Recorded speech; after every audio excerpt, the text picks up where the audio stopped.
మిత్రమా, నీకో మాట, దయచేసి వింటావా? జీవితం పరిగెడుతోంది, కాలం పరిగెడుతోంది, అన్నిటితో మనము పరిగెట్టాలి. కాని ఆ పరుగు శారీరకంగా కాదు, మానసికంగా ఉండాలి.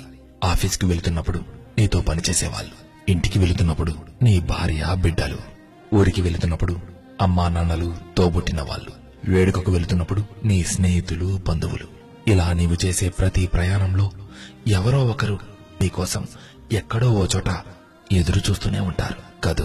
మరి వాహనం నడిపేటప్పుడు వాళ్ళ ఆశల బాధ్యత నీదే కదా.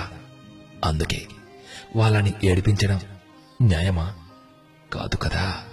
వేగంగా వాహనం నడిపితే నీలో కలిగే ఉత్సాహం కన్నా వారికి నీవు క్షేమంగా కనిపిస్తే కలిగే ఆనందపు విలువ లెక్కించలేనన్ని రెట్లు ఎక్కువ.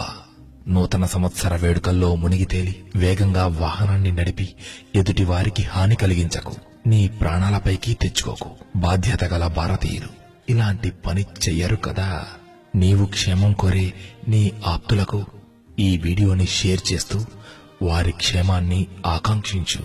చివరిగా ఒక్క మాట, ఈ నూతన సంవత్సరం మనందరి జీవితాలలో ఆనందపు జల్లులను కురిపించాలని మనసారా కోరుకుంటూ ఆంగ్ల నూతన సంవత్సర శుభాకాంక్షలు.